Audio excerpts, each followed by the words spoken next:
Hindi ako ganun kadaling patayin eh. Dahil ako ang reyna sa lugar na ito. Hindi kita susukuan. Lalabanan kita hanggang sa uling hininga ko. Pagbibigyan kita. Hindi kayo makakatakas sa pagsik ng kapangyarihan ko. At ang kapangyarihan ko naman ang wawasak sa buong katawan mo, halimaw ka. Ipapalasap ko sa'yo ang bangis ng aking sandata. Ito na ang katapusan mo! Magandang araw po sa inyong lahat. Narito na naman po tayo sa paglalahad ng isang natatanging kwento ng pakikipagsapalaran ng batang si Iking. Isang batang lumaki sa simbahan kasama ang kapatid ng kanyang ina. Dito niya makikilala ang lalaking babago sana sa kanyang buhay. Ang inakala niyang kumpletong pamilya ay trahedya pala ang mapupuntahan. Ano ang matutuklasan niya sa totoong layunin ni Mang Martin? Magtagumpay kaya silang makatakas sa kamay ng reyna ng mga aswang? Sama-sama po nating pakinggan ang buhay ng batang pumatay sa aswang na bulaw-bulaw na may 7 ulo. Ngunit bago po ang lahat mga idol, huwag po nating kalimutan mag-subscribe at i-hit ang notification bell sa aking YouTube channel na Apong Isaac at The Voice Addict para sa mas marami pang makapigil hiningang kwentong aswang at katatakutan mula sa mundo ng kababalaghan. Umpisahan na po natin ang kwento. Marami pong salamat, Father. Sa wakas po, ay magkakaroon na po ulit kami ng anak ng asawa ko. Salamat po sa pagpapaampun nyo kay Iking. Ay walang anuman yun. Mabuti nga yun at magkakaroon na ng mga magulang si Iking. Talaga bang isasama na ninyo si Iking pag uwi sa probinsya nyo? Baka malungkot ang bata kapag malayo sa simbahan. Opo, Father. Isasama ko na po siya. Talaga naman pong ganun. Para naman masanay siya sa lugar namin. Pero makakaasa kayo, Father, na hindi ko po pababayaan ang bata. Mamahalin ko siya katulad ng pagmamahal niyo sa kanya. Saka nandun po kasi ang negosyo kong asukarera. O paano po? Aalis na po kami. O Iking, hindi ka man lang ba magpapaalam kay Father Nardo? Magpapaalam na po kami, Father. Mag-iingat po kayo palagi At marami pong salamat sa lahat-lahat. Ikaw rin, Iking. Bibisitahin na lamang kita sa probinsya, sa bahay ni Martin. Huwag ka mag-alala. Mabuting tao naman itong si Martin. Saka madalas akong pupunta sa'yo kapag nalipat na ako sa lugar nila. Basta magpapakabait ka ron ha. Yung mga itinuro ko sa'yo, huwag mong kalilimutan. Pati na yung pagdarasal sa araw-araw, kahit saan ka magpunta. Opo, Father. Chong. Pamangkin niyo po pala si Iking. Oo, anak siya ng kapatid kong namatay. Kaya siniguro kong mabuting tao ang aampon sa kanya. Saka magaan ang loob ko sa inyo. Sana lang talaga ay tuparin niyo ang pangako niyong iingatan at aalagaan niyo ang pamangkin ko. Oo naman po, makakaasa kayo. Nang magkaroon na rin naman ng makakausap ang aking asawa. Matagal na kami nagdarasal na magkaroon ng anak ni Danica. Kaya lang ay talagang hindi kami binibiyayaan. Kaya heto na, dilinig na ng Diyos ang aming hiling, ang magkaroon ng anak na bubuo sa aming pamilya. Ay sige, makakaalis na kayo. Baka gabihin pa kayo sa daan. Mag-iingat kayo sa biyahe. Dinala mo ba ang sasakyan mo, Martin? Hindi po eh. Siguro ay magbubusta lang po kami ni Iking. Marami pong salamat ulit. O Iking, dinala mo na ba lahat ng gamit mo? Oo nga, Iking. Baka naman may nakakalimutan ka. Yung laruan mong espada, nadala mo ba? Opo, nasa bag ko na po lahat. Sasama na po ako kay Mang Martin. Tatay na lamang ang itawag mo sa akin. Simula sa araw na ito na inampun kita, tatay na ang itatawag mo sa akin. Ha, anak? Opo, Tay. Dinala mo ba, Iking, ang mga lumang gamit mo? Pati na lampin na iniwan sa'yo ng namatay mong nanay? Opo, Chong. Ang tinutukoy na lampin ni Mang Nardo ay ang katsang may burda na kulay asul na paru-paro sa gilid ng tela. Yun ang natatanging kayamanan na alaala ng may 10 taong gulang na si Iking sa kanyang yumaong inang si Soledad. Ulila na siya sa kanyang mga magulang. Kahit hindi naman siya nagkaroon ng balita sa kanyang ama, ay itinuring na niyang patay na rin ito.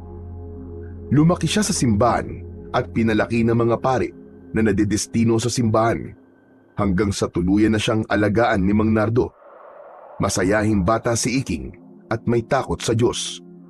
Natutunan din niya ang mga orasyong banal para sa masasamang elemento o engkantong nakatira sa lupa.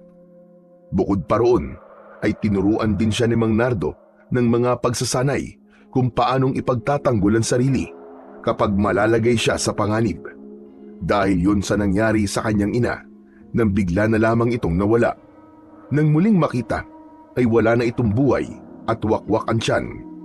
Tinuruan din siya na huwag gumanti sa mga taong pumatay sa kanyang ina.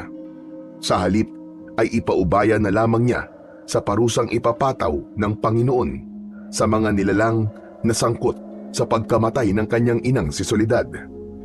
Ang tanging naaalala lang ni Mang Nardo ay nagpaalam ang kanyang ina na may kakausapin itong tao. Kaya lang ay hindi na ito nakabalik. Naniniwala siya na ang taong kakausapin ito ang tunay na pumaslang sa kanyang ina. Maging ang kanyang paboritong laruan na maliit na espada ay madalas din niyang dala kahit saan man siya magpunta. Ang sabi sa kanya ni Mang Nardo ay ingatan daw niya ang laruan na yun dahil minana pa raw nito sa lolo niyang si Bestri ang espadang laruan. Hindi nagtagal ay madalas niya na yung pinaglalaruan kahit ilang beses na itong nawawala sa kanya dahil pinaglalaruan ng mga kaibigan niya ay naibabalik pa rin yun sa kanya. Bitbit ang kanyang bag ay sinulyapan pa niya si Mang Nardo. Nakatayo ito sa pintuan ng simbahan habang nagbababay sa kanya ng nakangiti. Kahit ang totoong nararamdaman ni Iking ay pinaghalong kaba at pag-aalala para sa bagong buhay niya kasama ang kanyang ama-amahan. Malungkot siyang tumingin sa unahan ng kanilang daan habang naglalakad papunta sa terminal ng bus. Hindi niya alam kung ano ang buhay na naghihintay sa kanya sa piling ng bago niyang mga magulang. Nang makakuha ng tiket para sa biyahe nila, ay sumakay na sila sa loob ng bus. Sa pangdalawahang upuan sila naupo. Tay, okay lang po ba dun po ako sa bintana? Mahihiluin po kasi ako sa biyahe. Oo naman. Sige, dito ka na muna at bibili lang ako ng makakain natin habang nasa biyahe tayo. Huwag kang bababa ng sasakyan ha. Baka mawala ka. Opo. Tumayo si Mang Martin at bumaba ng sasakyan. Samantalang si Iking naman ay nakaupo malapit sa bintana habang yakap niya ang kanyang bag at nakatanaw sa labas ng bintana kung saan ay marami rin ng mga tao na naghihintay sa kanilang mga masasakyan. Ilang minuto ang lumipas ay bumalik na si Mang Martin. May dala na itong 2 cup noodles saka 2 mineral, pati na ang 1 kilong pinaghalong iba't ibang klase ng prutas. Nararamdaman niyang maayos ang magiging buhay niya sa piling ng mga ito. Kaya lang, hindi lubos ang kanyang kasiyahan dahil umaasa pa rin siyang muling magpapakita ang kanyang ama at muling babalik sa simbahan para kunin siya. Ang lahat ng pag-asa niya ay nawala dahil kinailangan na niyang sumama sa lalaki. Lalo pa at malilipat na rin ng destino ang kanyang tiyo na si Mang Nardo. Matulog ka na lang muna. Malayo pang biyahe natin. Akin na mga gamit mo at ilalagay ko dun sa taas. Pwede po bang wag na lang po, Tay? Para po hindi ako mahirapang matulog. Hindi po kasi ako sanay na wala po sa akin ang bag na to eh. Ganun ba? Di sige. Ikaw ang bahala. Naramdaman ni Iking ang pag-andar ng bus na kanilang sinasakyan. Sumalubong sa kanyang pang-amoy ang mabahong singaw ng gasolina.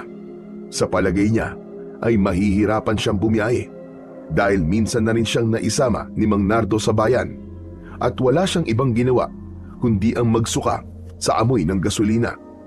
Kailangan niyang magtiis para hindi naman nakakahiya sa kanyang bagong ama. Mariin niyang ipinikit ang kanyang mga mata habang pinakikiramdaman ang loob ng sasakyan. Saka humugot ng isang malalim na buntong hininga. Hindi alam ni Iking kung gaano siya katagal na nakatulog sa bus. Basta't naramdaman niya na parang dumadaan ng sasakyan sa lubak-lubak na bahagi ng kalsada. Napansin din niya na madilim na ang labas ng bintana, ngunit maliwanag naman ang sikat ng buwan, kaya kahit papano ay kita niya ang matataas na puno ng kahoy sa bawat gilid ng daan. Bihira na ang bahay sa tabi ng kalsada, kaya masasabi niyang liblib ang lugar na kanilang dinadaanan. Tumingin siya sa unahan ng kanilang sasakyan at nakita niyang tulog din ng mga pasahero sa upuan. Sinulyapan niya sa kanyang tabi ang natutulog na si Mang Martin. Nakahilig ang ulo nito sa sandalan ng upuan. Tanging konduktor lang at ang driver ng sasakyan ang nakita niyang gising at abala naman sa pagkwekwentuhan. Katulad niya ay nakatingin ng mga ito sa unahang bahagi ng daan. Habang nasa biyahe ay panay ang hawak niya sa kanyang bag. Bigla siyang nag-alala dahil nakaramdam siya ng takot sa itsura ng lugar. Pagkaraan ng ilang minuto ay biglang tumigil ang bus. Kaya naman, nagising na ang ibang mga natutulog na pasahero at kanya-kanya na ng tanong kung ano raw ang nangyari. Nagsimulang magkagulo nang malaman ng mga ito na nasa liblib na lugar sila sa gilid ng bangin. Nagising na rin si Mang Martin dahil sa ingay ng mga nagkakagulong pasahero.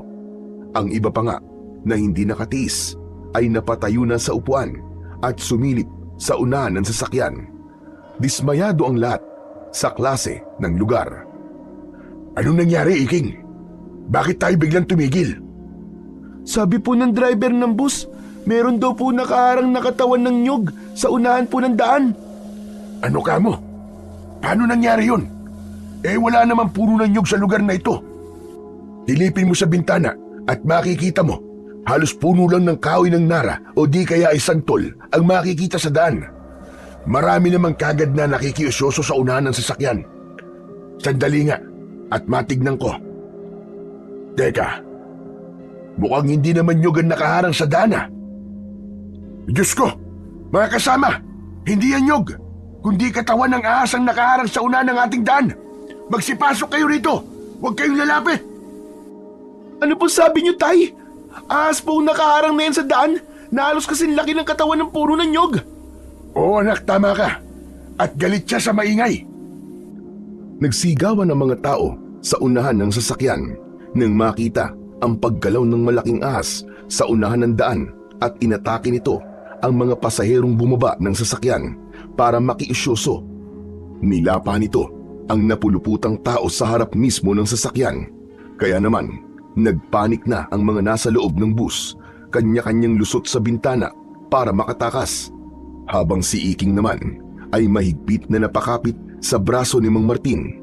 Pinapanood nila ang mga nangyayari sa paligid. Nanginginig ang kanyang tuhod na parang hindi na siya humihinga ng mga oras na yon. Tay, ano pong gagawin natin? Basta, hindi ka lalayo sa likod ko, anak. Huwag kang lalayo sa akin. Tatakas tayo.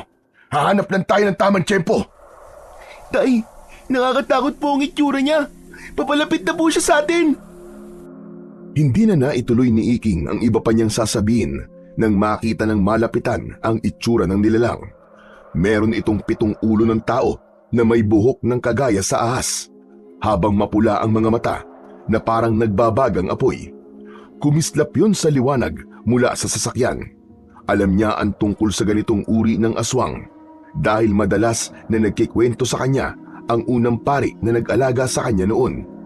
Ito ang aswang bulaw-bulaw na may 7 ulo. Mapanganib at walang awa kung lumapa ng tao. Naninigas ang kanyang buong katawan habang hinihintay ang sasabihin ni Mang Martin. Tila natulala rin ito at pinanood na lamang ang ginawang panginginain ng halimaw sa mga nagsisigawang mga tao. Abala ito sa pagpunit ng katawan ng mga biktima nito habang nililingkis ang ibang katawan ng mga tao. Walang kahirap-hirap nitong nilunok ang buong katawan ng isang lalaki. Kitang-kita rin niya ang pagbukol ng lalamunan ng halimaw habang nakalabas ang paa ng biktima. Ang ibang mga pasahero ay takot na manatili sa loob ng bus. Lahat ng mga taong bumababa ng sasakyan ay napatay na ng malaking aswang na bulaw-bulaw.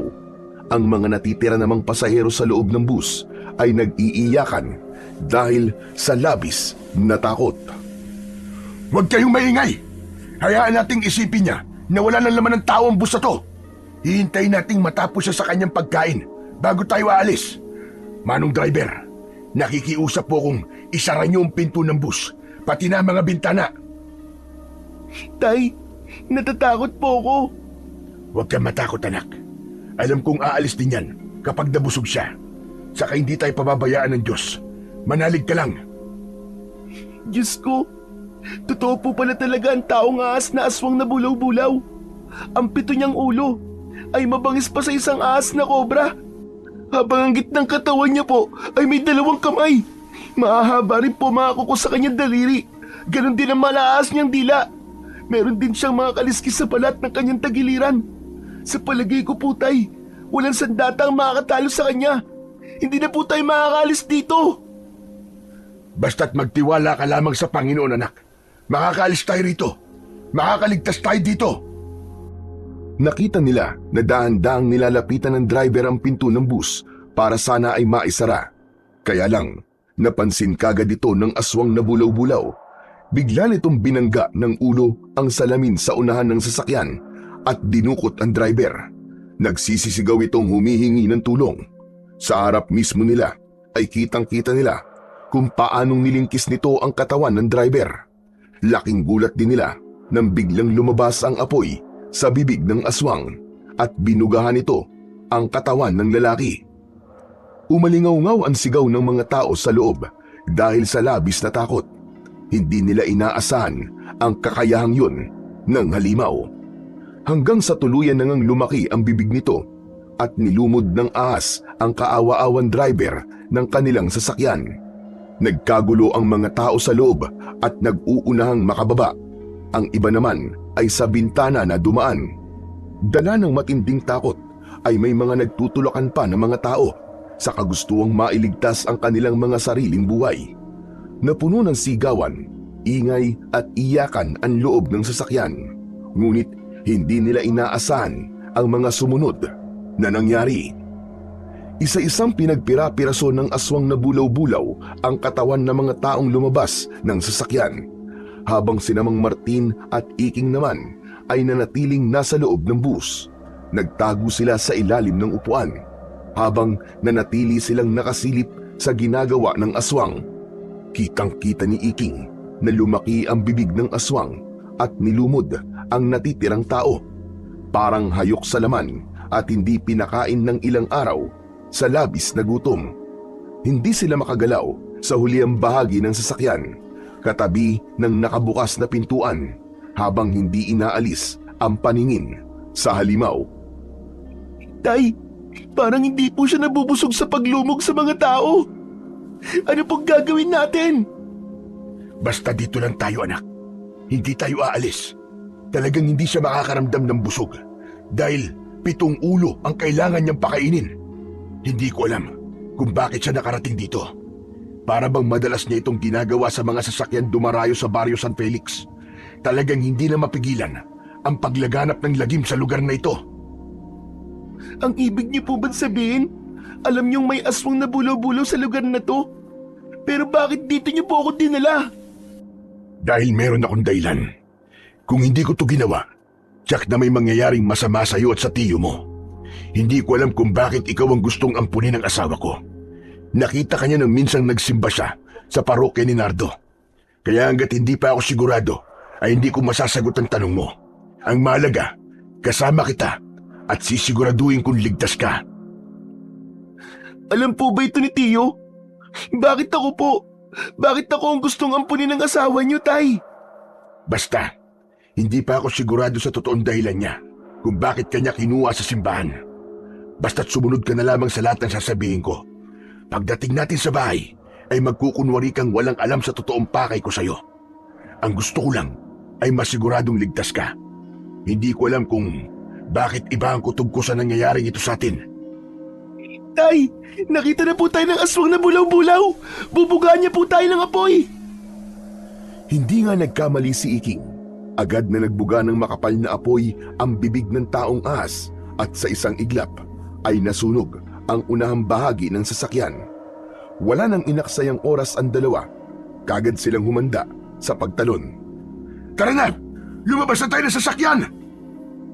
Sa pagtalon ng dalawa ay nahulog naman sila sa gilid ng daan. Sa kanilang pagtakbo ay hindi nila napansing bangin pala ang kanilang papatakan. Bumulusok sila pailalim hanggang sa bumagsak sila sa ilog.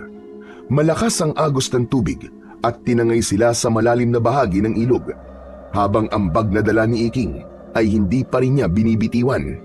Mabuti na lamang at marunong siyang lumangoy. Muling sumulyap si Iking sa kanilang pinanggalingang sasakyan at kitang-kita niya na sumabog yun. Mawawala na ang bakas ng trahedya sa totoong nangyari sa mga pasahero. Iisipin ng mga pulis na susuri sa nasunog na bus ay aksidente lang ang nangyari. Naluluwa siyang lumangoy. Sumabay siya sa malakas na agos ng tubig at ganun na lamang ang panlalaki ng kanyang mga mata. Nang mula sa kanyang kinaroroonan ay tanaw niyang hinahabol pa rin sila ng aswang bulaw-bulaw. Humuhuni ito ng malakas habang lumusong sa ilog.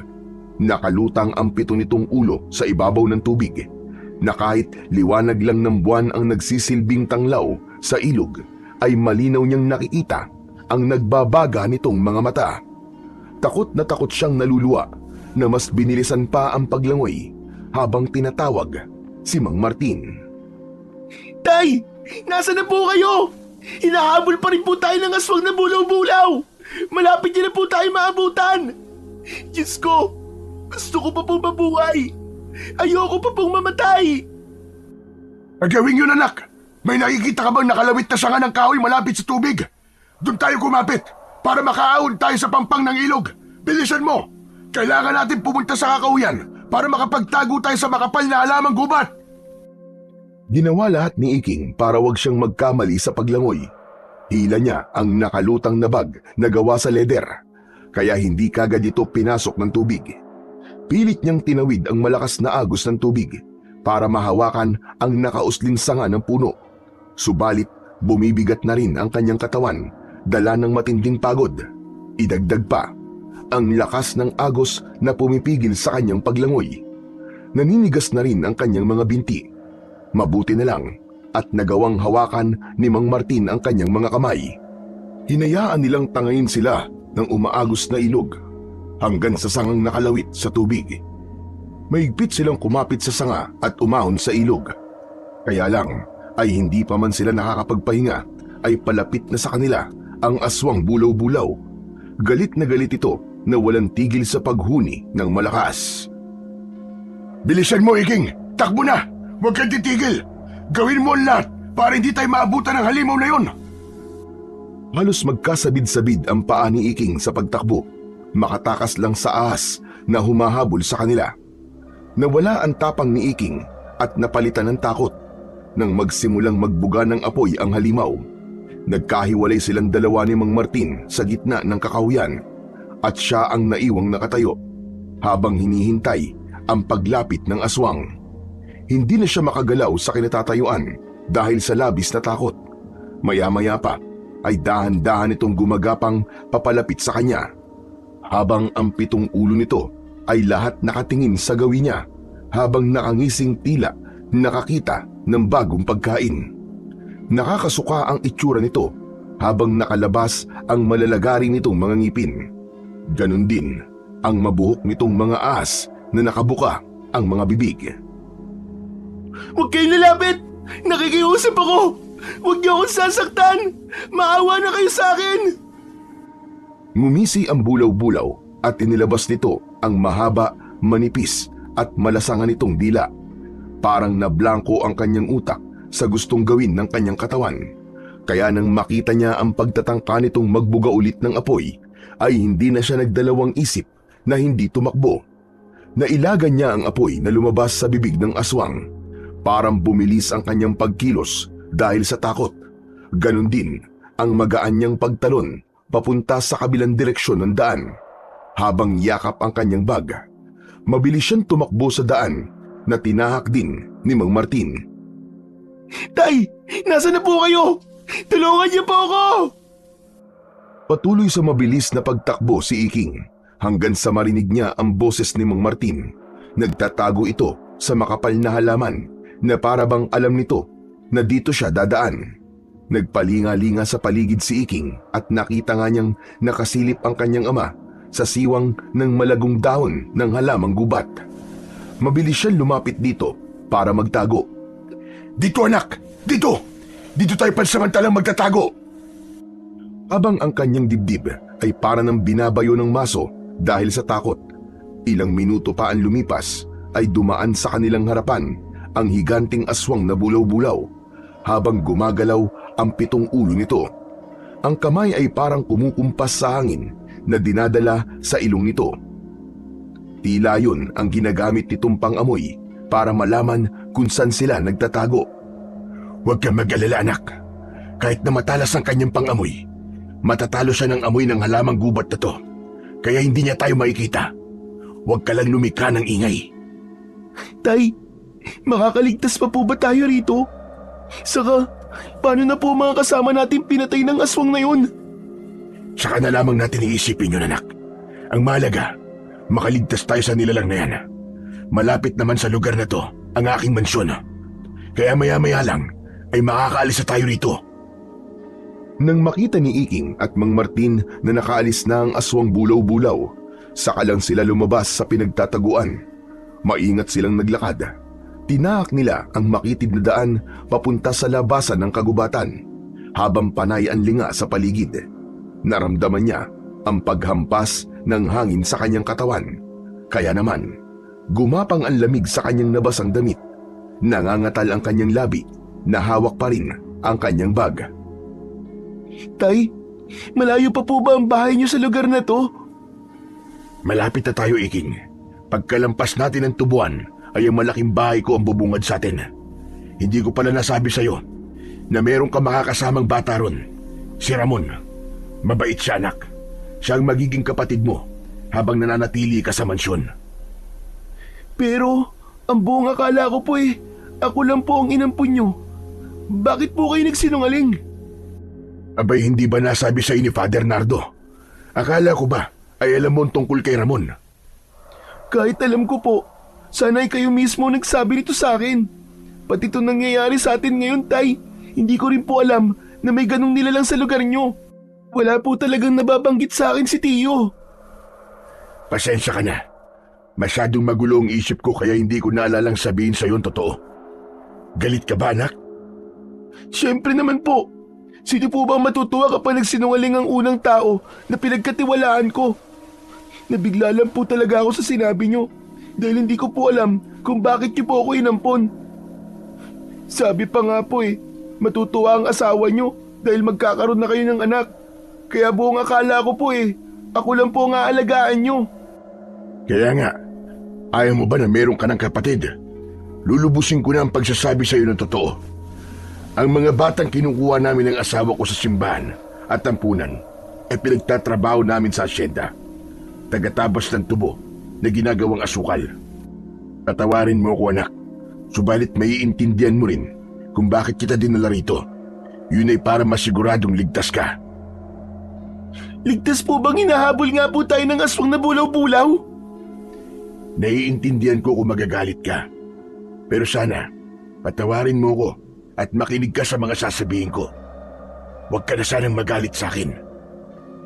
Ewan ko po. Hindi na ako sigurado sa inyo. Pero hindi na po ako magtitiwala sa inyo, Tay. Ang gusto ko lang pong malaman ay kung bakit kailangan nyo itong gawin. Doon mo na lang malalaman sa mansyon. Bilisan mo at baka bumalik pa ang aswang na yun. Bumigat ang mga akbang ni Iking habang nakasunod sa lalaki. Bigla siyang kinabahan at nagbago ang kanyang pakiramdam kay Mang Martin. Pakiramdam niya tuloy ay maraming itinatago sa kanya ang kanyang ama-amahan. Lihim siyang nagpakalat ng orasyong banal sa bawat lugar na kanilang dinaraanan. Yun ang magiging proteksyon niya sa sandaling umatake ulit ang aswang. Parang hindi tama na pumayag siyang sumama rito. Biglang bumundol ang kaba sa kanyang dibdib dahil sa pag-aalala. Ilang minuto silang naglakad sa tubuan hanggang sa bumungad sa kanilang paningin ang malaking mansyon ni Mang Martin. Napapalibutan yon ng mga alambre na may tinik o barbed wire. Nahagip naman ng kanyang paningin ang mga kalalakihang nakatingin sa kanila. Tay, ito na po ba ang bahay niyo?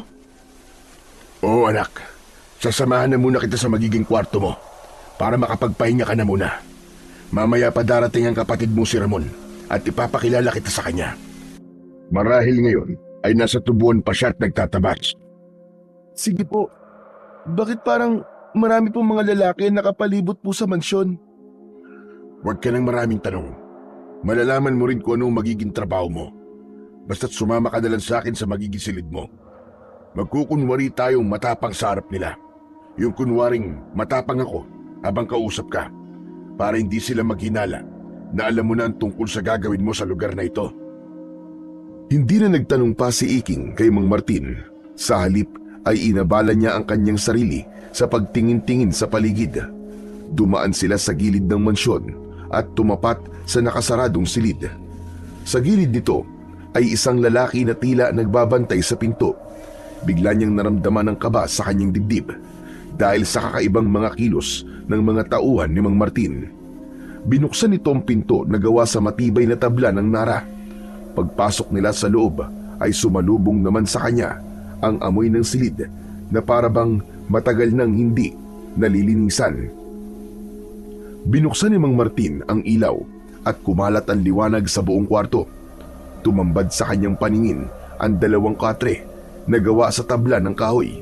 Nakahanda na ang damit pantulog sa bawat higaan. Tay, dito po ba talaga magiging silid ko? Saan po ako matutulog? Mamili ka na lang kung saan mo gustong mahiga. Bahala ka na. Sige po. Ay, siya nga po pala tay. Hindi ko pa po naitanong sa inyo kung bakit kailangan po natin magkunwari sa harap ng mga tauhan ni Aling Danica. Bakit kailangan maging masungit po kayo sa akin? Para yun sa kaligtasan mo habang nandito ka. Kaya lang, talagang nananakit din ako ng bata kapag masyadong pasaway. Sige na, magpalit ka na ng damit. Bukas na lang tayo mag-uusap. Mamaya lang ay darating na si Ramon. At wag na wag kang lalabas sa kwartong ito Basta tandaan mo lahat ng mga sinabi ko. Hindi magtatagal ay makakalaya rin tayo rito. Ginawa ko to para mailigtas si Padre Nardo sa tangkang pagpatay sa kanya ng mga tauhan ni Danica. Malalaman ko rin kung ano ang dahilan niya kung bakit niya ito ginagawa. Nagtatrabaho pa rin po ba si Ramon hanggang ngayon? Kahit madilim na po ang paligid. Parang may mali po yata sa patakaran niyo, tay. Bakit niyo po ito ginagawa? Talagang lumabag ka na kagad sa patakaran ng bahay na to Kung ayaw mo mahagupit ng lating ko sa likod, umayos ka. Sumunod ka sa sinasabi ko kung ayaw mo masampulan ng parusa. Aalis na ako. Matulog ka na. Bukas na lang tayo mag-usap. Huwag ka na lang maraming tanong at baka mapahama ka kagad. Masira pa ang plano namin. Kanina pang nakaalis si Mang Martin ay hindi pa rin makapaniwala si Iking. Bigla niyang naalala si Padre Nardo. Alam kaya nito ang tunay na layunin ni Mang Martin. Isang malalim na buntong hininga ang pinakawalan niya habang nagpapalit ng damit pantulog na nakita niyang nakahangir malapit sa kanyang higaan. Sa isip niya, akala niya ay nakaraos na siya sa hirap ng buhay dahil mayaman ang lalaking umampun sa kanya. Subalit trahedya pala ang napasukan niya. Idagdag pa ang mabangis na nilalang na muntik nang lumapa sa kanila. Nang makapagbihis ay ipinikit niya ang kanyang mga mata. Dala ng matinding pagod ay mabilis siyang nakatulog. Malakas na tadyak sa kanyang tagiliran ang nagpagising sa kanyang diwa. Dahan-dahan siyang nagmulat ng mga mata at dahil bukas ang ilaw, nakita niya kagad ang isang batang lalaki na halos kasing edad niya. Nakakunot ang noo nito na nakatunghay sa kanyang muka. Sino ka? Sino nagsabi sa'yo na diyan ka matulog sa katre ko, ha? Umalis ka nga dyan. Bakit basta-basta ka nalang umihiga sa katre ko na walang paalam, ha? Naku, sa'yo pala to. Pasensya na ha. Pero dito kasi ako pinahiga ni Tatay Martin eh. Ha? Tatay Martin. May bago na naman palang recruit ang mga demonyo. Tabi nga. Baka samain ka sa akin eh. Doon ka matulog sa kabilang katre. Kaya bago-bago mo lang dito eh. Nangaagaw ka na kagad ng higaan. Sandali lang naman. Pwede mo naman akong kausapin ng maayos eh. Aalis naman talaga ako rito eh. Huwag mo lang akong hilahin sa braso. Hindi ko lang naiintindihan ng mga nangyayari. Kaya pasensya na. Pasensya. Tama na nga yung pagiging mabait mo. Walang puwag ang pagiging mabuting tao sa lugar na to. Dahil mga kampo ng kadiliman ng lahat ng tao na nakatira rito. Bawal ang mahina ang loob dito. Kaya kung gusto mabuhay, magpanggap kang matapang. Bakit lahat na lang ng mga nakakausap ko ay sinasabi sa akin na magkunwaring matapang? Ano bang klaseng lugar to? Umalis ka na muna sa higaan ko bago mo kausapin ang sarili mo. Dahil wala akong panahong magpaliwanag sa'yo. Hindi magtatagal at maglalaho ka rin na parang bula. Kagaya ng nangyari sa unang bata sa'yo. Nawala sila sa mansyon na walang naiiwang bakas kung saan sila dinala. Umalis si Iking sa higaan ni Ramon. Nang mahiga ito, diretso sa katre. Tila binagsakan ng langit at lupa si Iking nang simulan niyang iunat ang kanyang banig sa kabilang katre katabi ni Ramon. Dahan-dahan siyang humiga, malapit sa batang lalaki. Ramon, pwede ba tayo mag-usap ng maayos? Hindi mo naman ako kaaway rito eh. Kakampi mo ko. Meron lang akong ilang mga katanungan sa'yo. Sa palagay ko naman ay may nalalaman ka kahit konti tungkol sa totoong nangyayari sa asyendang to. Kailan ka ba napunta sa mansyon ni tatay? Bakit mo ba tinatanong? Mahalaga pa ba na malaman mo kung kailan ako napunta sa impyernong bahay na to? Hindi ka dapat napunta rito. Hindi to bahay na inaakala mong bahay ng isang pamilyang nagmamahalan. Ha? Ano bang ibig mo sabihin? Katulad mo, pinangakuan din kami na magandang buhay. Kasaganaan na maaari naming maranasan sa mansyong to. Pero kalbaryo lamang ang dinanas naming lahat. At kapag tumakas ka sa kanila, hindi na makikita pati ang katawan mo. Lahat naman nagtangkang umalis dito ay misteryosong nawala. Hanggang sa ako na lang ang natira. Para bang may hinahanap sila sa mga batang ulila na nakatira sa mga ampunan? Alam mo ba kung bakit nila to ginagawa? Ang buong akala ko, nagtatrabaho lang ikaw para sa pagkain nyo sa araw-araw. Walang nabanggit sa akin si Tatay Martin na mayroon ng mga bata ang namatay sa lugar na to. Kampod sila ng kadiliman. Wala silang awa sa mga katulad dating mga ulila sa magulang. Pinagtatrabaho kami ng sapilitan nun. Nakabilad sa araw. Nagbubuhat ng malalaking tubo. At nagtatrabaho rin kahit pa nga sa gabi. Walang laya rito. Alam mo ba kung bakit? Bakit nga? Bakit tayo mga bata ang kinukuha nila magtatrabaho sa kanilang tubuan? At hinahayaan lamang ito ni Tatay Martin? Para makamenos sa bayad ng mga tauhan. Ano pa nga ba?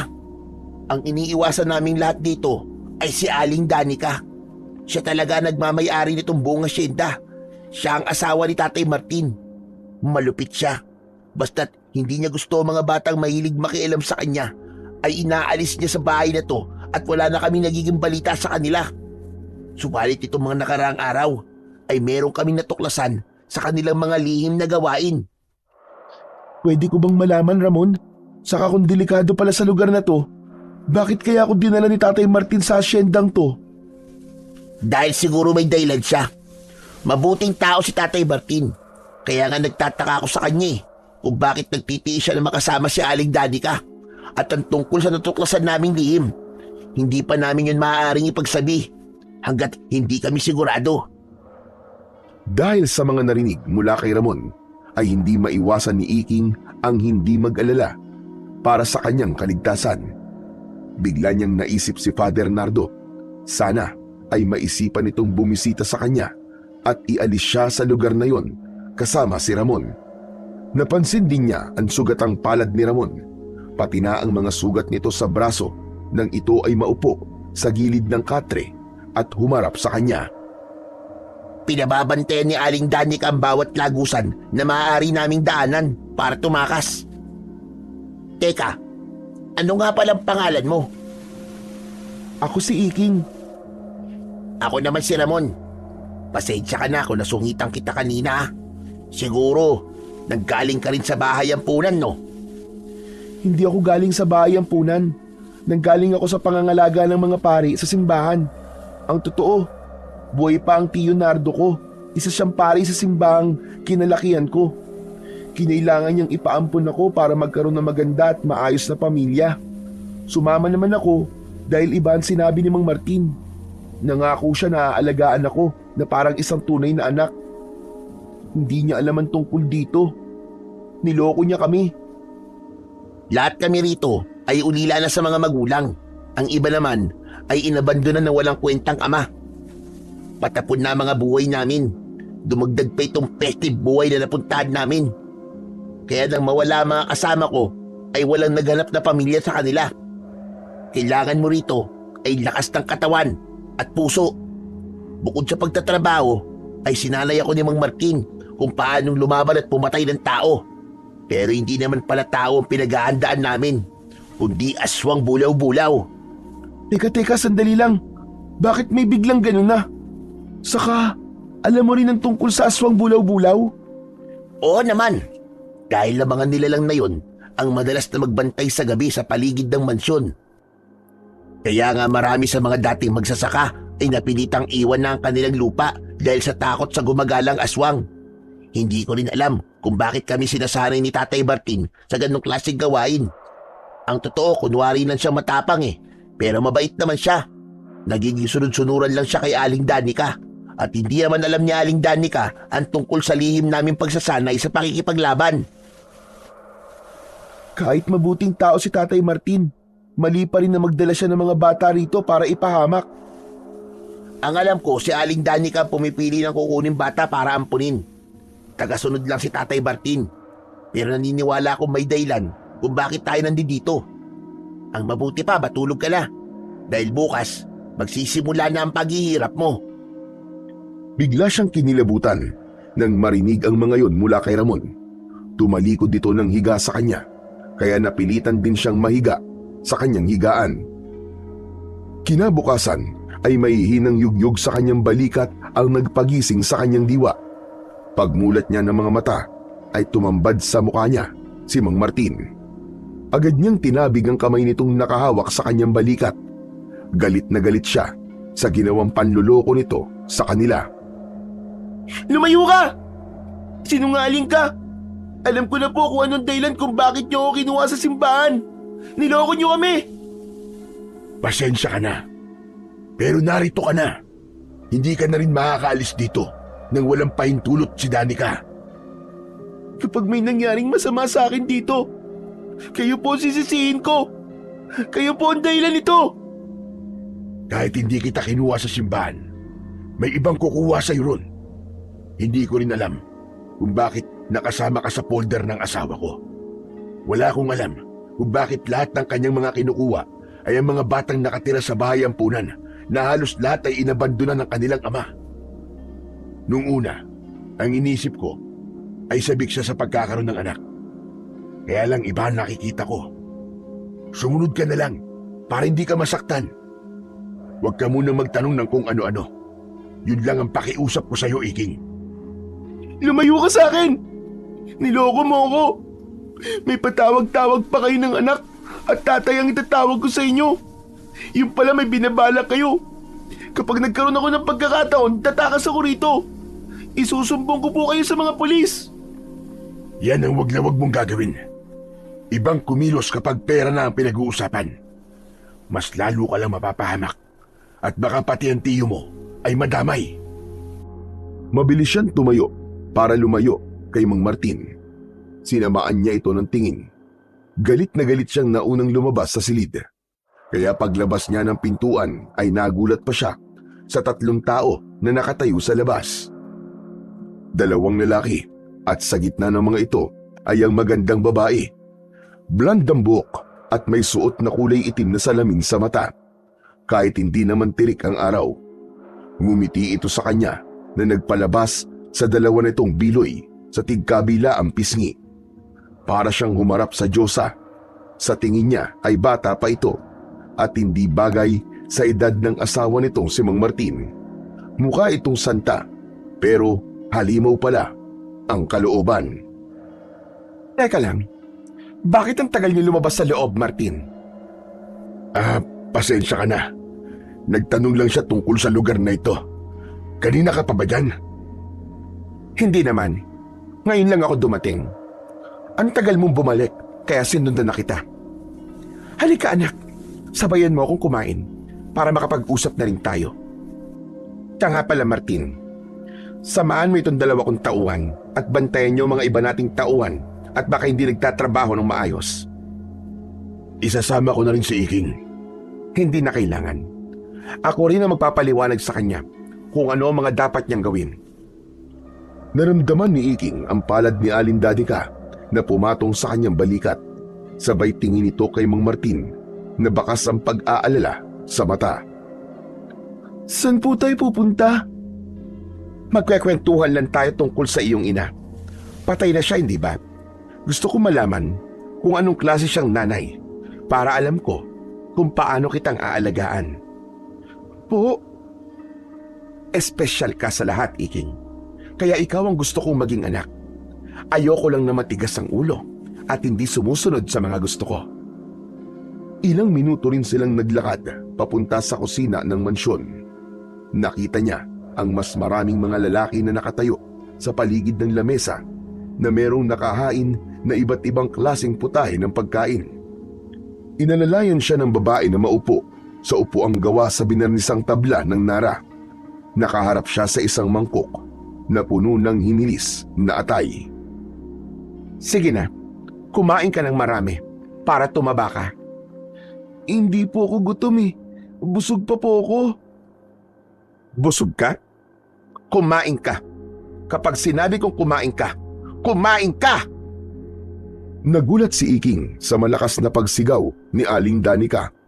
Kahit hindi niya nakikita ang mga mata nito, alam niyang nanlilisik yun sa galit. Nakahawak ang dalawang kamay nito sa tigkabila ang gilid ng lamesa habang nakadipa ang braso sa harap niya. Sinulyapan niya ang pagkain hindi niya yun kinakain, lalo na ang sariwang atay na parabang ibinabad lang sa suka. Kakain ka? O isusubo ko yan sa'yo ng sapilitan? Hindi po talaga ako kumakain yan, Aling Danica eh. Saka busog pa po talaga ako. Pwes hindi na ngayon. Kakain ka niyan sa ayaw at sa gusto mo. Sige, hawakan siya. Mas lalong nataranta si Iking nang lumapit sa kanya ang dalawang lalaki para hawakan siya sa kanyang braso. Naramdaman niya ang malakas na kamay ng dalawa, kaya naman nagpupumigla siya sa pagkakaupo, lalo na nang magsimulang lumapit sa kanya ang babae. Bakit po ba kailangan niyo po akong pakainin yan? Basta, sumunod ka na lamang. Dumampot ito ng atay sa maliit na mangkok. Kitang-kita ni Iking na tumulo pa ang katas nun sa lamesa. Nang mailapit yun sa kanyang bibig, ay biglang dumating si Mang Martin. Baka sa mukha nito ang pag-aalala nang makita ang ginagawa ni Aling Danica kay Iking. Mabilis itong lumapit at tinabig ang kamay ng babae. Danica, ano bang ginagawa mo? May allergy si Iking sa karne ng baboy. Gusto mo ba siyang patayin? Bitiwan mo ang kamay ko, Martin. Wala akong pakialam kung may allergy siya. Ang mahalaga ay kumain siya nito. Hindi ako makakapayag. Ano ba ang kailangan mo sa kanya? Nandito na siya. Kayo naman, hindi lahat ng inuutos na nga mo nyo, susundin nyo ha! Bitiwan nyo ang bata! Ako na ang bahalang magturo sa kanya ng dapat niyang gawin. Huwag mo akong pinakikialaman, Martin. Mukha yatang hindi mo na alam kung saan ka dapat na lumugar. O baka gusto mong painumin kita ng katas ng atay. Hindi ko nagugustuhan ng pakikialam mo. Ngayon lang kita pinakailaman. Naging sunod-sunuran ako sa lahat ng gusto mo. Kaya kahit ngayon lang, ipaubaya mo na sa akin to. Isasama ko si Iking sa sakahan. Ano bang meron sa batang yan? at apektadong-apektado ka sa mga gagawin ko. Mabuting kausap ang mga taong nag-alaga sa kanya. Ako na ang bahala sa kanya. Naramdaman ni Iking ang pagluwag ng mga palad ng dalawang lalaki sa pagkakahawak sa kanyang braso. Saka siya hinila ni Mang Martin papalayo sa nakatayong si Aling Danica. Lumingon pa siya rito habang naglalakad palayo at kitang-kita niya kung paano nitong isinubo ang atay sa kamay nito. Isang nakakatakot na ngiti ang ginawa nito bago ito tuluyang nawala sa sumaradong pinto. Bakit niyo po ako tinulungan at sinabing allergy po ako sa karne ng baboy? Dahil pakiramdam ko kapag napahama ka, kasalanan ko. Hindi kita palaging mababantayan. Kaya sana mag-iingat ka. Mabuti na lamang at napigilan ko siya. Kung ayaw niyo naman po pala ang ginagawa niyo, bakit po kayo nagtitiis? Bakit kayo sumusunod sa utos ni Aling Danica? Dahil ang sabi niya, papatayin niya ang iniwan kong asawa. Pinagsisisihan ko nang nagpatalo ako sa tukso. Kaya tama lang na magtiis ako para sa asawa ko. Umaasa akong makikita ko siya ulit at hihingi ako ng tawad sa kanya. Yung po ba ang dahilan kung bakit po kayo nagkakaganyan? Hindi mo naiintindihan.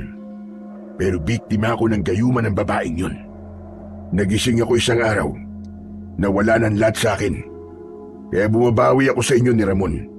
Dahil marami ang buhay na nawala habang nasa ilalim ako ng panggagayuman ng baliw na babaeng yun.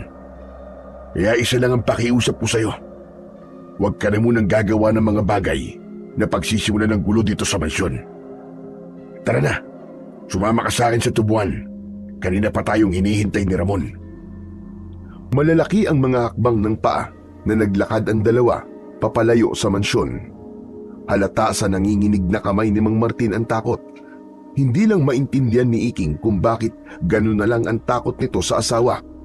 Pagdating nila sa tubuan, ay nakita niyang nagtatabas ng tubo si Ramon. Tumigil ito sa ginagawa habang nakakunot ang noo na tumingin sa kanila. Ano pong gagawin natin dito, Tatay Martin? Dumito ka na muna para mailayo kita kay Danica. Sige na, kunin mo muna ang sundang na yon at gamitin mong pantabas ng tubo. Bahala na si Ramon sa'yo. Mamaya na lamang kita babalikan kapag madilim na ang paligid. Nagmamadaling umalis si Mang Martin sa harap ni Iking, habang si Ramon naman ang kumuha ng sundang at inabot yun sa kanya. Tinanggap ni Iking ang itak at kahit hindi siya marunong ay ginaya niya ang ginagawa ni Ramon. Maya-maya pa ay nagtabas na rin siya ng tubo habang pinag-uusapan nila ang tungkol sa nangyayari sa mansyon. Hindi ko alam kung ano ba itong napasok kong buhay, Ramon. Bakit kakaiba ang lugar na to? Dahil lahat tayo rito ay bihag. Nakakulong tayo sa kapangyarihan ni Aling Danica sa impluwensya ng salapi niya. Kapangyarihang ano? Kahit gaano pa siya kayaman, kung talagang gusto nating umalis, ay wala na siyang magagawa. Kapangyarihan ng kanyang salapi para pumatay ng mga tao. Kapag napatay namin ang aswang na bulaw-bulaw, saka lang tayo makakaalis dito. Kung ganun, yung palang dahilan kung bakit kailangan yung palihim na magsanay? Oo, nagkukunwari lang kami nagtatabas ng tubo dito. Dito kami nagpaplano ng maayos. Si Mang Martin, biyag din siya di Aling Danica. Tinutulungan niya kami para makipaglaban sa mga halimaw tuwing sumasapit ang gabi. Hindi lang iisang aswang bulaw-bulaw ang nakabantay sa atin. Marami sila. Malalaman mo rin mamayang gabi kapag naisama ka namin sa gubat. Nagtiis si Iking sa pagbibilad sa sikat ng araw habang inaabala ang sarili sa pagtatabas ng tubo. Samantalang ang mga nakabantay namang mga tauhan ni Aling Danica ay nakatayo malapit sa kanilang kinaroroonan. Pagpatak ng 4:00 ng hapon ay umalis na rin ang mga ito. Sakto yun ng pagdating ni Mang Martin at sinabi sa mga tauhan ng asawa na ito naman ang magbabantay sa kanila. Dito sila nagkaroon ng pagkakataon para magsanay sa paggamit ng itak at magplano ulit sa sunod na pag-atake. Babalikan natin ang nauna nating pagsasanay para makasabay sa atin si Iking. At mamayang hating gabi, gagawin na natin ang plano. Kaya ko po sumabay sa inyo. May alam po ako kahit konti. Ang hindi alam ni Mang Martin ay marunong si Iking na makipaglaban gamit ang talim. Dahil madalas siyang turuan ni Mang Nardo sa paggamit ng espada niyang laruan. Kaya naman, nagulat si Ramon at Mang Martin nang ipakita niya ang estilo niya sa paggamit ng itak. Hindi pa man sila nagtatagal sa pagsasanay, ay bigla silang nakarinig ng malakas na paghuni ng aswang bulaw-bulaw mula sa kakawyan. Nilapitan nila ang pinagmumulan ng ingay at mabilis silang umakyat sa puno para magtago. Sanay na sanay ang mga ito sa pag-akyat habang nakaabang sa halimaw. Maya-maya pa ay dumaan na sa kanilang harapan ang aswang bulaw-bulaw. Ang pito nitong ulo ay patuloy sa paggalaw na para bang merong hinahanap. Naunang tumalon mula sa puno si Mang Martin. Kasunod naman si Ramon na kagad na itinarak ang itak sa batok ng aswang. Pinagtulungan ng mga ito na putulan ng ulo ang aswang bulaw-bulaw hanggang si Iking ay natulala sa takot dahil sa nakita. Iking, huwag kang bababa sa puno kahit anong mangyari. Diyan ka lang sa itaas ng puno. Tay, ang lubid ihanda po ninyo. Kunin niyo po ang tali, bilisan niyo. Yumuko si Mang Martin para kunin ang lubid sa ilalim ng halaman. Mabilis na tumalon si Ramon para pagtulungan ng mga ito na itali ang katawan ng nagwawalang aswang bulaw-bulaw. 2 ulo pa lang ang napupugot ng mga ito, kaya naman hindi na nakatiis si Iking. Tumalon siya sa likod ng nagwawalang aswang at siya mismo ang pumugot sa 5 ulo na natitira sa katawan nito. Sabay tarak niya ng talim ng kanyang itak sa katawan nito. Kasama siyang bumagsak sa lupa habang ang mga nakasaksi sa kanyang ginawa ay nakaawang ang bibig na natutulala. Nakatingin na mga ito sa kanya na hawak pa rin ang lubid. Si Ramon ang unang nakabawi sa pagkakabigla. Grabe ka, Iking. Paano mo nagawa yon? Dati na kasi ako nagsasanay habang nakikipaglaro sa mga taong umampun sa akin sa simbahan. Hindi ko nga alam na magagamit ko pala rito ang mga natutunan ko sa kanila. Tara na, umalis na tayo rito. Baka makaalata na si Danica sa mga ginagawa natin.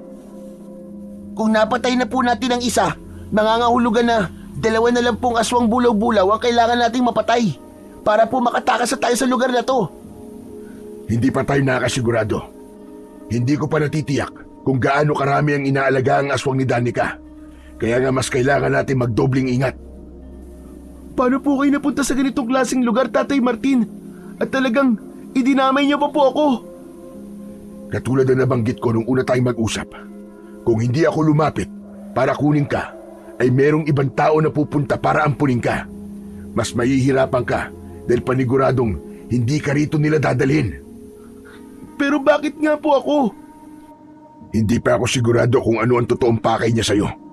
Pero sa 5 bata na kasama ko noon, lahat sila'y nawala na parang bula. Yung tipong para siyang may hinahanap at kapag hindi siya kontento, ay agad nang ipapakain sa kanyang alagad. Diyos ko! Makakaalis pa po ba tayo rito, Tatay Martin? Natatakot po ako. Huwag kang matakot. Dahil naipangako ko na sa akin sarili na hindi na ulit dadanak ang dugo ng mga bata sa baryong ito. Kundi ang dugo ng mga aswang ang dapat na maikalat sa lupang to. Ito po ang mutya ng bulaw-bulaw, Mang Martin. Ano na pong gagawin natin dito? Ibabaon natin para wala ng paglipatan ng pagiging aswang. Ito na simula ng pagbagsak ng mga alagad ni Danica. Kinuha ni Mang Martin ang kulay itim na mutya ng bulaw-bulaw mula sa napatay nilang aswang. Ipinakita nito yun sa kanya.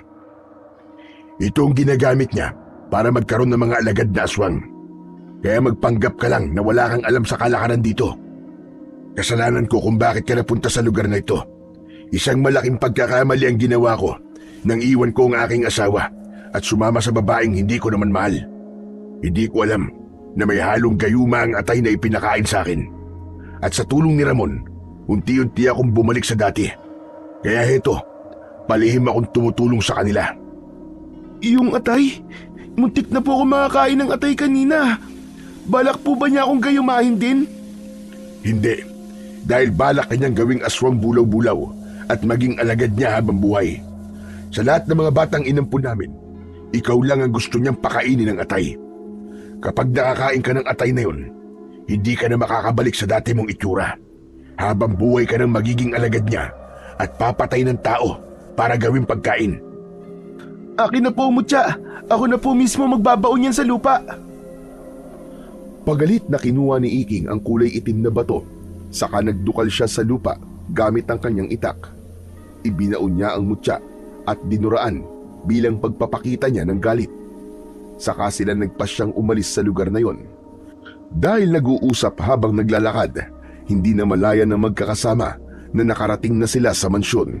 Kitang-kita nila na nakaabang na si Aling Danica sa kanilang pagdating. Parang walang nangyari na humarap sila sa mga ito, habang si Mang Martin naman ay nagkunwari na mayroon pa ring bisa ng gayuma sa katawan. Humalik ito sa asawa at mahigpit na yumakap. Kumusta naman ang mga bata, Martin? Lalo na ang bagong dating nating bisita. Ayos naman siya. Masipag at marunong sumunod sa kahit na anong ipinag-uutos ko. Magaling kung ganun. Mukha yatang napapansin ko na masyado kayong umuuwi ng gabi. Pinagtatrabaho ko sila ng sobra sa oras para makabawi sa lahat ng kabutihan mo. Tara sa loob, mga bata. Magpahinga na muna kayo. Sandali lang. Halos kapusin ng hininga si Iking nang marinig ang boses ni Aling Danica. Mabilis ang tibok ng kanyang puso, lalo na at may bahid ng dugo ang kanyang itak. Akma na sana itong lalapit kay Iking nang biglang humarang si Mang Martin at ito ang nagsalita. Huwag mo na munang lapitan si Iking. Pagod siya at baka hindi mo siya makausap ng maayos. Mukha yatang iba ang pakikitungo mo kay Iking, Martin. Ano ba ang meron sa kanya? Huwag mo sanang kalimutan kung ano ang dahilan kung bakit siya nandito. Oo, alam ko yun. Kung bakit ko siya dinala rito. Hindi ko lang talaga alam kung bakit mo ito ginagawa sa kanya. Bakit para yatang nagiging interesado ka na sa kanya? Mukha yatang nagiging paborito mo si Iking. Wala akong paborito, Danica. Kailangan lang namin magpahinga dahil pagod kami. Sige na, Iking. Mauna ka nang pumasok sa loob ng kwarto nyo. Halos mag-unahan sa pagpasok sa loob ng silid sina Ramon at Iking, sabay palit ng narumihan nilang damit. Kinuha ni Iking ang kanyang bag at saka lang niya naalala ang espada. Kinuha niya yon kasabay ng tela na may burda ng paru-paro, ay naihulog yun sa sahig ng kanilang katre. Dinampot niya ang panyo. Lumingon siya sa gawi ni Ramon, subalit nauna na itong pumasok sa loob ng palikuran, habang siya ay matama niyang pinagmamasdan ang kanyang laruan na espada. Naisip niya na punasan yun ng panyo na may burda ng paru-paro at nagulat siya sa biglang paglitaw ng liwanag sa kanyang espada. Humaba yun, maging ang nakadisenyong paru-paro sa tela ay bigla ring nagliwanag at nagkaroon ng buhay. Lumipad ang kulay asul na paru-paro at pumasok yun sa kanyang noo. Umangat ang kanyang paa sa sahig habang hindi nabibitiwan ang kanyang espada. Sa isang iglap, naglaho yun sa kanyang mga kamay. Saktong pagbukas ng pinto mula sa labas, ang pagbagsak din sa sahig ni Iking. Pumasok si Mang Martin sa loob ng kanilang kwarto at inalalayan siya nitong tumayo. Ano ba nangyari? Bakit bigla ka natumba? Wala po. Nahilo lang po ako. Pagsisinungaling ni Iking kay Mang Martin. Wala siyang balak na magsabi rito ng totoo sa kung ano ang nangyari sa kanya. Hindi pa rin buo ang tiwala niya rito. Kaya naman, kailangan niyang magkunwari sa harap nito na nagtitiwala siya rito. Hindi niya alam kung ano ang ibig sabihin ng mga nangyari sa kanya, maging sa biglang pagsapi ng kulay asul na paru-paro sa kanyang katawan. Ilang saglit lang ang lumipas ay lumabas si Ramon sa palikuran. Nagulat ito nang makita si Mang Martin nakatabi si Iking. Maya-maya pa ay napatitig ito sa muka ng dalawa na parabang sinusuri ang kanilang muka kasabay ng pagkunot ng noo nito. Bakit, Ramon? May problema ba? Wala po. Parang may napansin lang po ako. Ano nga po pala ang ginagawa nyo rito? Humanda na kayo mamayang hating gabi kapag tulog na si Danica. Tatakas tayo sa bahay na ito. Narinig ko silang nag-uusap kasama ang mga tauhan niya. Nakakaalata na siya sa ginagawa nating pagpatay sa mga alaga niya. Kaya nais niyang ipapatay kayo. Dahil alam na niyang nakita na natin ang anyo ng kanyang inaalagaang aswang bulaw-bulaw. Teka lang po, Tatay Martin. Paano po nalaman ni Aling Danica tungkol sa ginagawa natin? Marahil ay pinamamatyagan niya tayo sa kanyang mga tauhan. Baka naman po, nakapagsumbong na sa kanyang aswang bulaw-bulaw na nakatakas sa atin noong nakaraang gabi. Malay po ba natin kung naiintindihan niya mga sinasabi ng kanyang alagad o may kakayahan siyang makipag-usap dito? May punto po si Ramon, Tatay Martin. Kailangan na po nating umalis dito bago pa nila tayo mahuli. Baka nakakaramdam na rin po si Aling Danica na unti-unti nang nawawala ang gayuman niya sa inyo. Dapat ay pagplanuhan po natin ang lahat bago po tayo kumilos. Babantayan ko siya hanggang sa pagtulog. Sisiguraduhin kong magagawa natin ang plano. Sige na, mauna na kayo Ramon, sa lugar na dati natin tagpuan. Pero paano po kayo, Tatay Martin? Hindi po kami aalis hanggat hindi ka namin kasama. Sasama ako sa inyo. Ganito na lang, hintayin niyo ako rito. Yun ang magiging hudyat kung pwede na tayong tumakas. Gusto ko na talagang umalis dito. Hindi ko na rin kayang sikmurain ang mga pinagagawa ng asawa ko. Isa pa, kapag nalaman niya nagkukunwari na lang ako na may bisa pa ang gayuman niya sa akin, marahil papatayin na rin niya ako. Kaya dapat lang na umalis na rin ako rito. Nakahanda po akong lumaban para sa buhay natin, Tatay Martin. Marami sila, Iking, at delikado ang gagawin natin. Kailangan nating magdasal para hindi tayo mapahamak. Nang magkasundo sina Iking, Ramon at Mang Martin sa pagtakas, ay inihanda na rin nila ang kanilang mga sandata. Sina Ramon at Mang Martin ay gamit ang itak o sundang na pantabas naman sa halamang tubo. Pagkatapos magplano ng mga dapat na gawin, ay matyaga silang naghintay ng ilang oras sa pagbabalik ni Mang Martin sa silid nila. Indikasyon yun na nakatulog na si Aling Danica. Nakaabang ang dalawang bata sa pinto habang malakas ang kaba sa dibdib. Dalawang katok sa pinto ang nagpaalerto sa dalawa dahil alam nilang si Mang Martin na yun. Pagbukas nila ng pinto ay bumungad sa kanila ang hindi mapakaling si Mang Martin. Tara na, umalis na tayo. Iwasan lang ninyong makatapak na maingay na bagay. Tulog na si Danica. Yung mga tauhan na lamang niya ang iiwasan natin. Maingat at magaan ang mga hakbang na tinahak nila ang malawak na tubuan. Pagkalampas nila ron, lakad-takbo na ang ginawa nila habang inaaninaw ang daan. Mabuti na lang at maliwanag ang sikat ng buwan. Samantalang si Iking naman ay may liwanag siyang nakikita sa kanyang dinaraanan. Parang may kung anong malakas na enerhiya ang bumabalot sa kanyang katawan. Dahil sa kanyang mga mata, na bigla na lamang nagkaroon ng liwanag na kulay asul. Pagsapit nila sa gitnang kakauyan, ay saglit silang huminto para maghanap ng madadaanan palabas ng gubat. Subalit nagulat na lamang sila nang isa-isang lumitaw ang mga tauhan ni Aling Danica sa likod ng mga puno. Pinakahuling lumabas mula sa pinagtataguang puno ay si Aling Danica. Pumapalakpak itong nakangisi habang nakatingin sa kanilang tatlo. Hindi ko akalaing tama ang aking hinala. Natatakas kayo. Akala mo ba, Martin, ay may iisaan mo ko? Alam ko ang bawat galaw mo. Kaya nararamdaman ko kung anong tumatakbo dyan sa isip mo. Ayos ba? Napaniwala kitang natutulog na ako? Pabayaan mo na kaming umalis, Danica. Hindi na ako ang Martin na minahal mo. Hindi pa ba sapat na sinira mo ng pamilya ko dahil sa pesting pagmamahal mo? Tama na! Tigilan mo na ito! Hindi kita mahal! Mamamatay na muna ako bago ka makakaalis sa siyendang ito. Kung hindi ka rin naman makukuha sa gayuma ko, ang mabuti pa ay patayin na lamang kita kasama ng mga batang yan. Ang tagal kong hinanap ang batang yan. Marami ang mga batang nagbuwis ng buhay para lamang mahanap ang batang yan. Para lang manatili ka sa tabi ko. Balak sana kitang sorpresahin na kapag nagawa ko na siyang aswang, ay meron na akong ipantatakot sa'yo para hindi mo ko iwan. Bakit? Anong ibig mo sabihin, Danica? Ano ang tungkol kay Iking? Hindi mo nakikilala ang batang nasa tabi mo? Siya lang naman ang batang inabandona mo nung sumama ka sa akin dahil sa gayuma ko sa'yo. Hindi ka ba nagtataka na halos lahat ng kinukuha kong biyag ay lahat ng galing sa ampunan? Para patayin ang anak mo, para wala ka ng dahilan, para umalis sa tabi ko.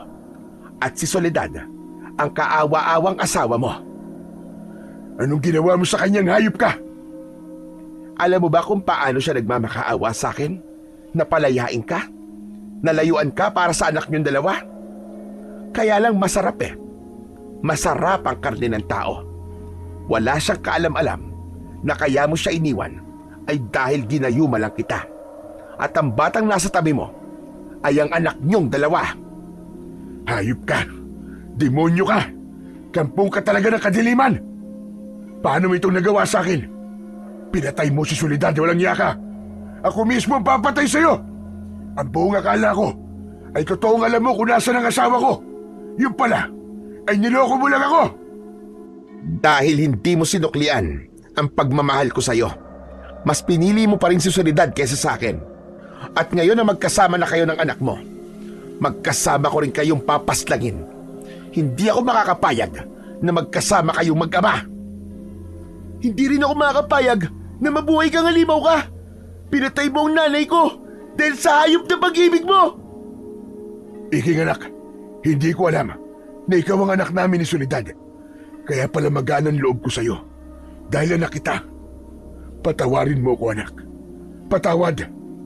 Tay, huwag po kayong lumuhod. Wala po kayong kasalanan. Biktima lang po kayo ng kasamaan ng demonyong babae na yan.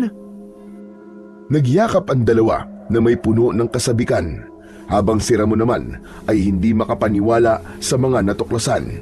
Hindi nito inaalis ang paningin sa mga nakatayong kalaban sa kanilang harapan. Sinasabi ko na nga ba at mag-ama kayo? Kanina ko lang napansin nang makita kong magkatabi kayo sa upuan. Pareho kayo ng mga mata at hugis ng labi. Pero tama na muna yan. Wala nang oras. Kailangan na muna nating harapin sila. Sige lang, magyakap lang kayo. Dahil ito na ang huli niyong pagsasama. Sige, patayin sila. Huwag na huwag kayong papalpak. Huwag niyo silang hahayaang makatakas. Halos manlaki ang mga mata ni Iking at Mang Martin nang biglang nagbago ang mga anyo ng tauhan ni Aling Danica. Nag-anyong mga aswang bulaw-bulaw na may 7 ulo. Habang si Aling Danica naman ay nagpalit na rin ng anyo na katulad sa mga tauhan ito. Mang Martin, si Aling Danica po pala ang aswang na nakatakas sa atin noong nakaraang gabi. Kaya pala, nalaman niyan tungkol sa plano natin. Tay, siya rin po ang umataking aswang sa atin sa bus. Siya pala ang umubos sa mga pasero. Talagang sagad sa buto ang kasamaan niya. Kaya pala, kaya niya tayo nahuli. Takbo na! Tumakas na tayo, mga anak! Magkakasamang tumakbo papalayo ang tatlo sa mga aswang bulaw-bulaw na humahabol sa kanila, habang si Aling Danica ay panay naman ng pagbuga ng apoy. Bawat pag-atake nito sa kanila ay naiiwasan nila, hanggang sa magkaiwalay sila ng kanyang ama, si Ramon ang kanyang nakasama, na pumunta sa kabilang direksyon. Huwag ka mag-alala kay Tatay Martin, Iking. Nasa plano na namin to. Kabisado ko kung saan nakalagay ang iba naming mga sandata kapag nawala itong mga dala natin. Hindi ako tatakbo para tumakas, Ramon. Lalo na ngayon namatay ang aking ina dahil sa alimaw na yun. Lalaban ako. Lalabanan ko silang lahat. Pagsisisihan nila ang ginawa nila sa nanay ko. Papatayin ko silang lahat. Anong sinabi mo? Wala ka namang armas ha. Ipinakita ni Iking ang pagkumpas ng kanyang kamay sa hangin, at mula sa kung saan ay lumitaw ang nagliliwanag niyang espada na may kulay asul na paru-parong lumabas mula sa talim nito at lumapit sa kanyang katawan. Gumuhit ang orasyong banal sa sandata nang itaas niya ang kanyang espada. Yun ang orasyong iniwan niya sa gubat nang una siyang makarating sa mansyon. Sumaniban lahat ng yun sa talim at bumalot sa kanyang katawan ang malakas na liwanag. Nakikita yun ng mga aswang maging ni Ramon, dahil ang taglay na kapangyarihan ni Iking ay ang pinagsamang mutya ng paru-paro at talim ng banal na orasyon. Hala, Paanong? Saan galing ang sandatang yan? Matagal ko na itong daladala, Ramon, at ngayon ko lang nalamang totoong armas pala to. Ito ang espadang gawa sa mutya ng paru-parong asul. Ang epekto nito ay kasing lakas ng libo-libong bultahe ng kuryente. Ngayon nila matitikman ang paniningil sa mga buhay na kinuha nila. Iking, hindi to ang tamang oras para magbiro ah. Hindi ako nagbibiro. Panoorin mo kung anong gagawin ko sa aswang na umahabol sa atin. Hinarap ni Iking ang bagong dating pa lang na halimaw. Itinaas niya ang kanyang sandata at hindi rin makapaniwala si Iking na mabilis siyang nakalapit sa harapan ng kalaban. Tinabas niya ang 7 ulo nito ng isang pag-atake lamang. Mataas siyang tumalon at itinarak niya ang kanyang espada sa katawan nito. Kitang-kita ni Ramon at Iking ang pagkalat ng kulay asul na usok sa katawan ng ahas at nasunog ito na parang papel. Sumama sa hangin ang alipato o piraso ng baga mula sa nasunog na katawan ng aswang. Maging ang nagtatago pang ibang aswang bulaw-bulaw ay nadamay sa malakas na liwanag ng kanyang sandata. Bumagsak ang mga ito habang nagkikikisay ang katawan at kusang natatanggal ang ulo na parabang bigla yung tinamaan ng bulta-bultahing kuryente. Maya-maya pa ay dumating ang pawisang si Mang Martin. Hinahabol ito ng mga alagad ni Aling Danica. Tumakas na kayo! Ako na lamang ang harap sa kanila! Ako ang lalaban sa kanila, Tay! Hindi ko kayo hayaang mapahamak! Ipinakita ni Iking ang kanyang sandata sa kanyang ama at itinutok niya yon sa mga nakaabang na kalaban. Iwinasiwas niya yon sa ere at hindi na hinintay ang sasabihin ng kanyang ama. Umatake siya sa mga ito at sa bawat pagpalo niya ng kanyang sandata ay bumabagsak ang mga ito sa lupa. Sinabayan ni Iking ng pagtarak sa ulo ng mga ito nang hawak niyang espada. Katulad sa mga naunang napatay niya ay nalusaw ang katawan ng 2 aswang bulaw-bulaw. Hindi makapaniwala si Mang Martin sa husay ng kapangyarihang taglay ng kanyang anak. Nang tuluyang maglaho ang katawan ng mga ito ay saka naman dumating si Aling Danica. Mapupula ang mga mata ng bawat ulo sa katawan ng reyna ng bulaw-bulaw. Hindi maaari! Paano napunta sa'yo sa data ni Kakambestre? Ang dating manunugis ng aswang! Siya lang naman ang lolo ko! Si Kakambestre ang nagbigay sa kanya ng espadang laruan na akala niya talaga noon ay laruan lamang. Wala siyang kaalam-alam na ito ay isang makapangyarihang sandata at ang matandang yon ay ang tatay ng kanyang inang si Soledad. Kaya nang makuha niya ang nakaburdang paru-paro sa kapirasong tela, ay nagkaroon ng bisa ang espada dahil sa pagpapalakas ng liwanag ng mutya ng paru-paro. Idagdag pa ang mga natutunan niyang banal na orasyon at ngayon naman ay nasa loob ng kanyang katawan ang malakas na gabay ng paru-paro. Pinatay mo ang nanay ko! Ikinulong mo ang aking ama sa gayuman ng pagmamahal mo! Makasarili kang demonyo ka at dapat sa'yo ay mamatay! Hindi ako natatakot mamatay! Basta mahalin lang ako ng ama mo! Sapat na yon para tanggapin ang kapangyarihan ng dilim kapalit ni Martin! Hindi ako nagdalawang isip na ialay ang aking kaluluwa sa hari ng kadiliman.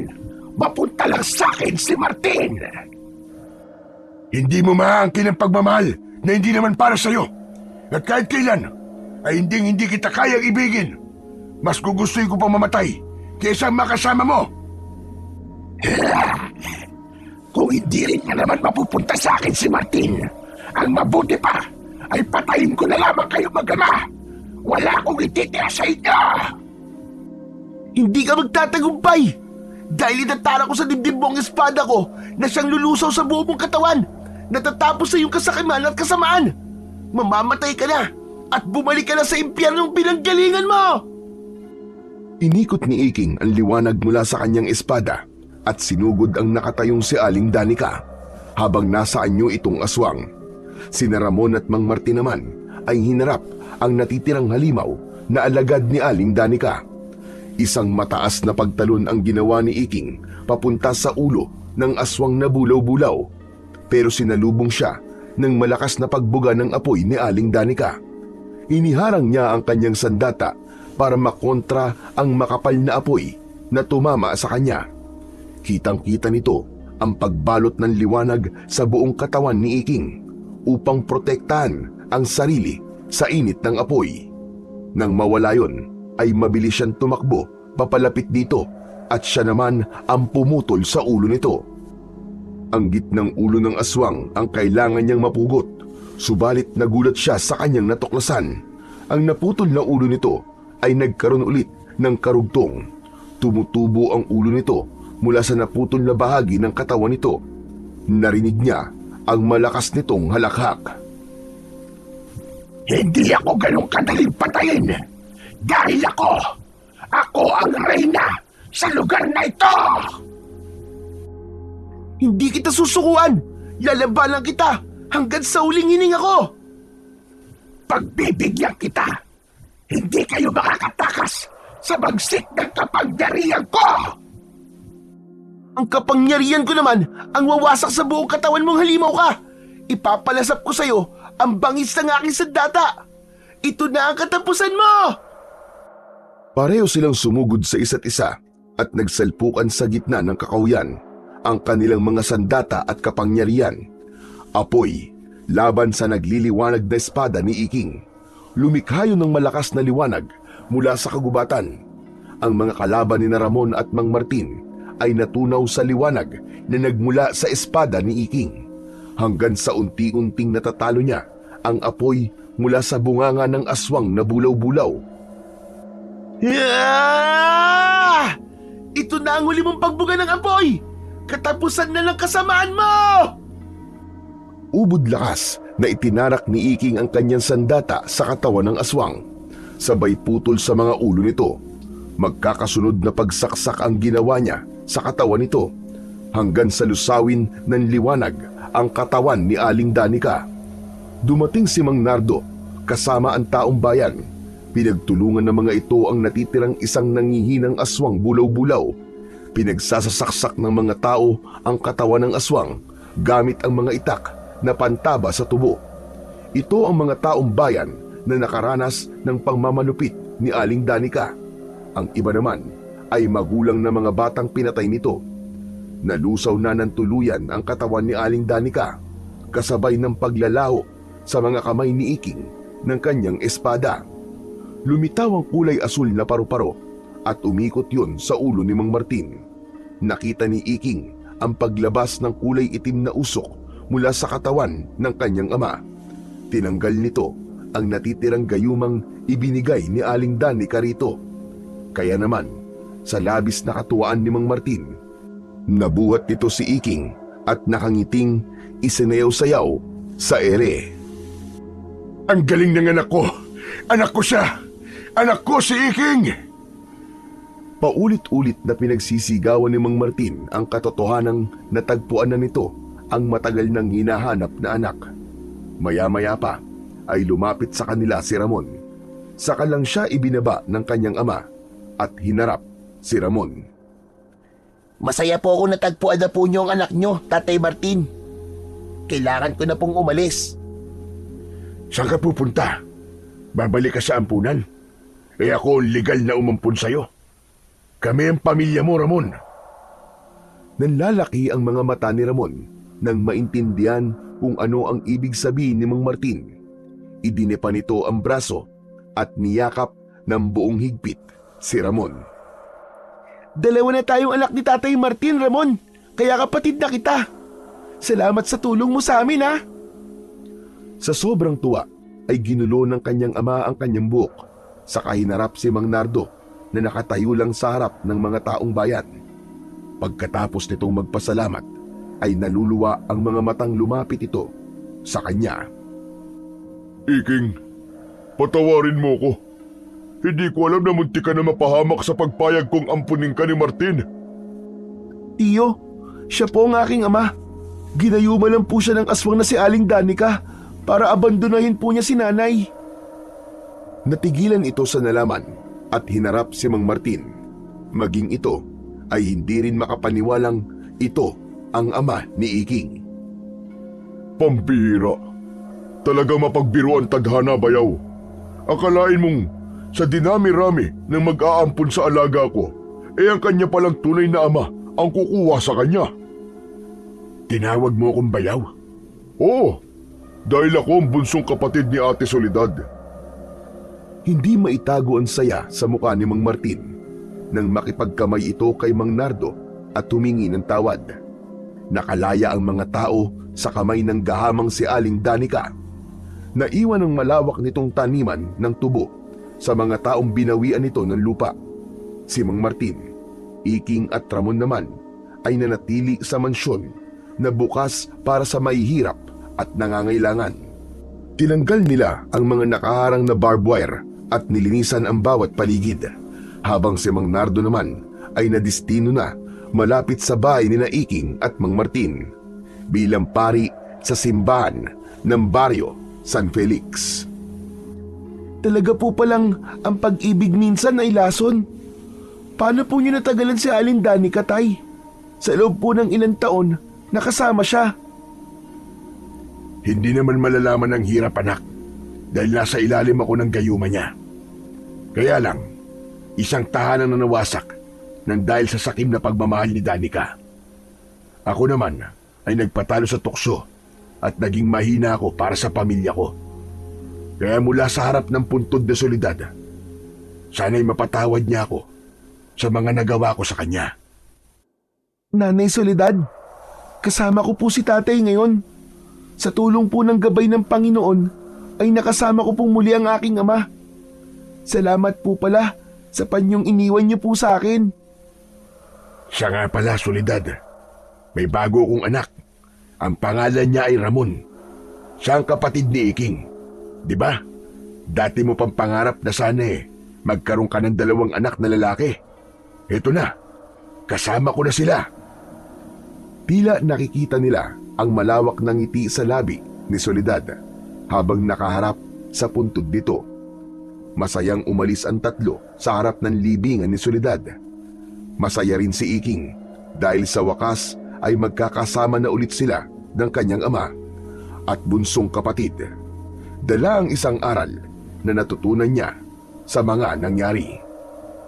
Ang pag-ibig ay isang damdamin na hindi mapipilit, hindi mabibili, at higit sa lahat, hindi maaaring makuha sa pamamagitan ng gayuma. Maraming puso ang nasasaktan sa tuwing hindi natutugunan ang kanilang inaasam na pagmamahal. Isang lalaking hindi nila kayang abutin. Isang damdaming hindi maaaring ipilit kahit gaano pa kalalim ang pagnanasa, hanggang sa nauuwi sa kasawian at pagpatay. Kaya mas mabuting magmahal ka nang hindi gumagamit ng gayuma o kahit na anong orasyon. Sana ay kalimutan na ang ganitong nakasanayan para lang makuha ang pag-ibig na inaasam, kahit pa nga makasira ng isang buong pamilya.